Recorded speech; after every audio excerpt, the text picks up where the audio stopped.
السلام عليكم ورحمة الله وبركاته. بسم الله الرحمن الرحيم. رب اشرح لي صدري ويسر لي أمري واحلل عقدة من لساني يفقه قولي. الحمد لله رب العالمين.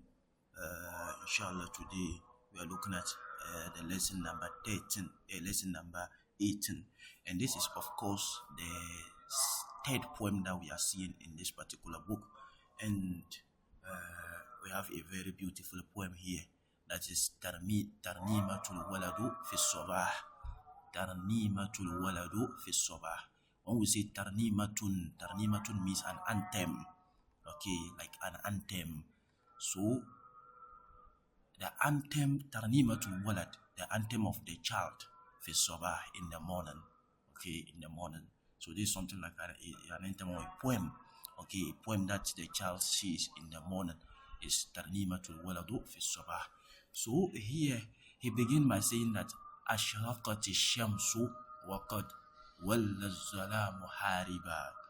Ashraqati Shams, the sun has rise or has rose, waqad walla zalamu hariban, and the darkness has turned away running. Ashraqa, the verb here is ashraqa, and ashraqa means for something to rise. Another meaning is for something to shine. So it could mean for something to rise, like the rising of the sun. Okay, so the sun rises from where? From the east, so that we call it sharq. Okay, sharq. So ashraqa, for the sun to rise. But another meaning is to brighten up. Okay, like Allah says, wa ashraqatil ardu bi nuri rabbiha, like on the day of judgment. Okay, the earth is going to be lightened up, okay, by the light of Allah. So ashraqatil ardu bi nuri rabbiha. So ashraqa could also mean to light, for something to shine. Okay, so but here of course it means to rise. Ashraqati shamsu, the sun rose. Waqad walla, the verb here is walla. Walla means for something to turn away. Okay, like we have tawalla, that's an extension of it. Tawalla yatawalla, to turn away. Okay, so so waqad walla zalamu hariban, and the darkness, zalam is darkness, okay, has departed, has turned away. Hariban, running. Okay, hariban is a hal of it, the condition in which it is turning away, and that is it is running. It's not just turning away in any condition, but in a running. So that's the condition, the hal. So hariban, haraba is to flee away, to run.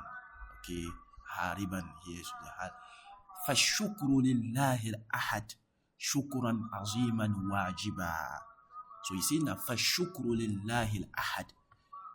So thanks, fashukru, so thanks, lillahi al-ahad, belongs to Allah, the alone.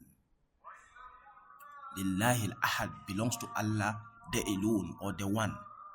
Okay, I would prefer the alone, because when we say ahad, there is similar thing to, there are two similar things, ahad and then wahid. Okay, when we say wahid, it means one, but ahad means alone. Okay, it means alone. So if you want to really see the difference, most of the time they say that try to negate it. When you negate it, that's where you see the difference. Okay, the real impact of their difference. If you see, so let's say Laysa ahad. Laysa ahad will mean no one. So it means it is absolute negation, no one. But if I say Laysa wahid, it means not one. So if it is not one, it means there could be two or three. So that's why we don't use wahid for Allah. Like we have kul huwallahu ahad, we rather use ahad. Ahad is more stronger. Okay, if you negate it, it will mean no one. Laysa ahad, no one. Okay, but if we were to use wahid for Allah, if you negate wahid, it will mean not one. And if there is not one, there could be two. If I say there's not in the class, there isn't one student, it means that there could be two or three or any other number. So we don't use it for Allah. Okay, because when we negate it, if you use it for Allah, you negate it. It means there could be, it's not just only one God, one Allah, okay, one ilah to worship. It means there could be 2 or 3. We could say we worship Allah, but we still worship any other things. Okay, but when we say Al-Ahad, it means alone. Alone. Hope that is clear. So, فَالشُّكْرُ لِلَّهِ الْأَحَدِ. And so, thanks belongs to Allah, the alone. Shukran aziman wajiba. Thanks, great thanks, azim, great. So, shukran aziman, great thanks, wajiba, that is mandatory, or that is necessary. Oh, that is clear. Ma ahsana al-nura ara fihi al-umura basima. So he said that ma ahsana al-nura. This is what we term as uslub al-ta'ajjub. We call this one uslub al-ta'ajjub. It's used to express amazement. So when I'm amazed with something, I say ma ahsana kaza wa kaza. So if there's a pen here, I say ma akbar al-qalam. How big is the pen? I hope that is clear. Ma atwala rajula. How tall is the man? So it's used to express amazement. When you are amazed with something, then you see it and you put exclamation marks, exclamation, exclamation. That's in Arabic we call it uslub al-ta'ajjub, and it comes with on this pattern ma af'ala something something. You understand? So ma ahsana nura. How awesome is the light? So when there is daybreak and the sun rise, there is light. So that's the light he's saying. Ma ahsana nura. How awesome is that? Is the light. Ara fihi al-umura basima. I see in it, I see in the nur, in the light. Al-umura basima. I see in it matters smiling. This is beautiful expressions they are using. They are not to be taken literally. Okay, when he says, I see in it all matters, al-umura basima, I see in it matters smiling. It's an expression. He's just describing how beautiful or awesome the light is. وَالطَّيْرُ تَشْدُو سَحَرًا. And the best, وَالطَّيْرُ, and the best, تَشْدُو سَحَرًا. They sing, okay, or they chant. They chant. I would prefer to use chant. The verb here is shada. Okay, shada yashdu, which means you see those type of birds which they chant, and then we call that that's shada yashdu. Shada yashdu. They are chanting, or if you want, you can say they are singing. Okay, the birds, what they do, that's shada yashdu. So what tayru tashdu sahara, and the birds chant or sing Sahara, amazingly. This is an adjective, amazingly. Okay, but here it is a hal. It is hal, a condition in which they sing. So that's why it is fatha, a mansub. That's why it is mansub here, because it's the hal. Okay, so what tayru tashdu sahara ala al-ghusun qa'ima, on the branches, qa'ima, standing. So they sing or they chant amazingly on the branches while standing, okay, or in a standing posture. So al-gusun is the plural of gusnun. And when we say gusnun, it means the branch of a tree is gusnun. All that is clear. So wa al-gusuni qa'ima, on the branches they are standing and then they are singing. Ma ahsana nur al-bahi. How awesome is the beautiful light. Al-bahi, or the adjective here is bahiyun. When we say something is bahiyun, bimana it is beautiful. Oh, that is clear.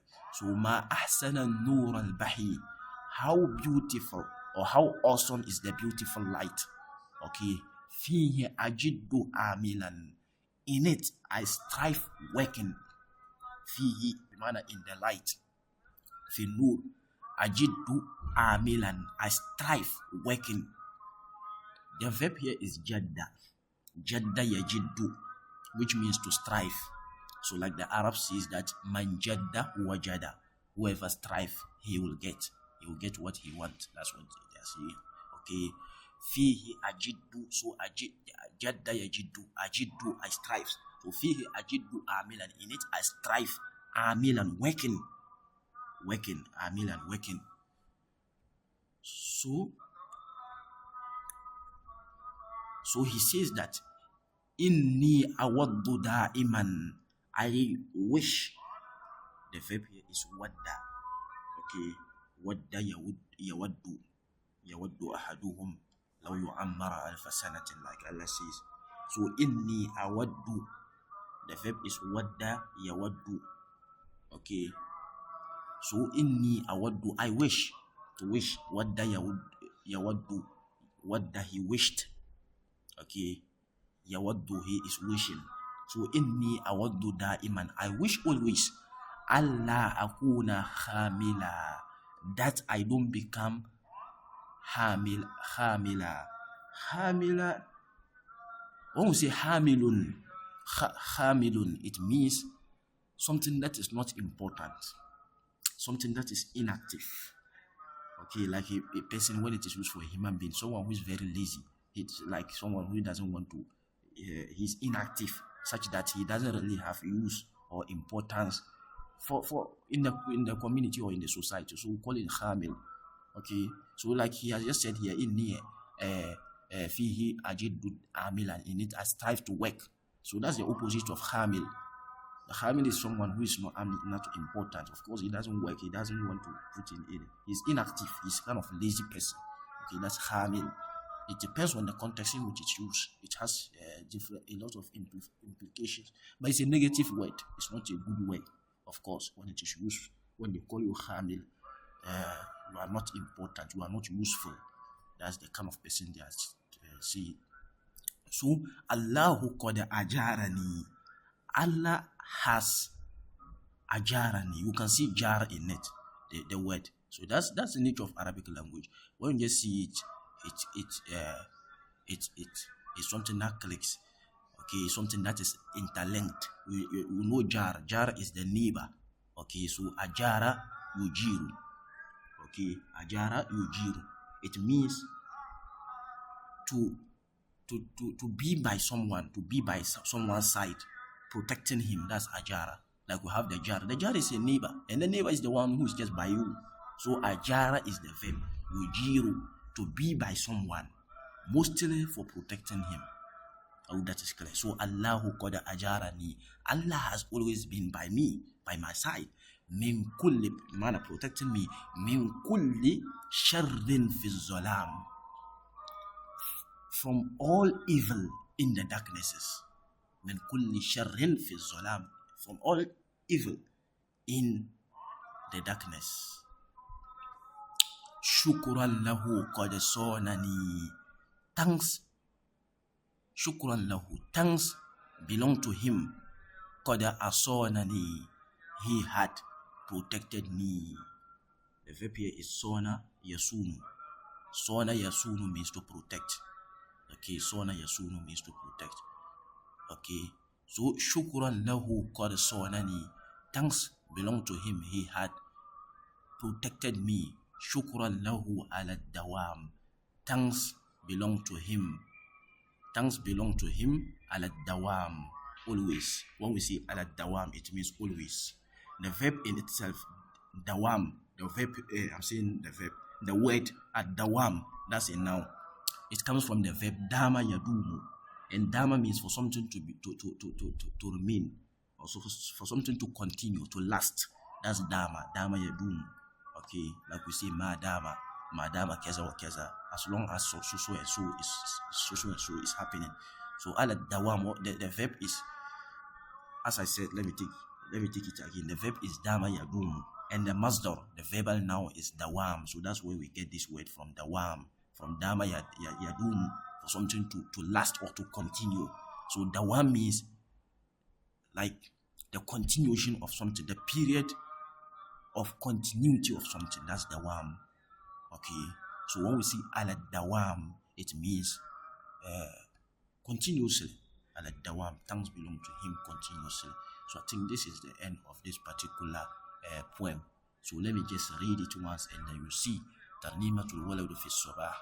Okay, so he says that أشرقت الشمس وقد ولى الظلام حاربا فالشكر لله الأحد شكرا عظيما واجبا ما أحسن النور أرى ما أحسن النور أرى فيه الأمور باسمة والطير تشدو سحرا على الغصون قائما ما أحسن النور البحي فيه أجد آملا إني أود دائما ألا أكون خاملا الله قد أجارني من كل شر في الظلام شكرا له قد صونني شكرا له على الدوام. So that is the end of this particular lesson or this particular poem. Inshallah, we will continue in the next lesson. جزاكم الله خيرا وبارك الله لي ولكم في قرآن الحكيم ونفعني وإياكم من آياتي والذكر الحكيم. Inshallah, if you are having any concern, any problem, anything that you want to reach out to us, inshallah, you can send us an email. Inshallah, we will reply to you. Inshallah, let's meet in the next lesson. Barakallahu feekum.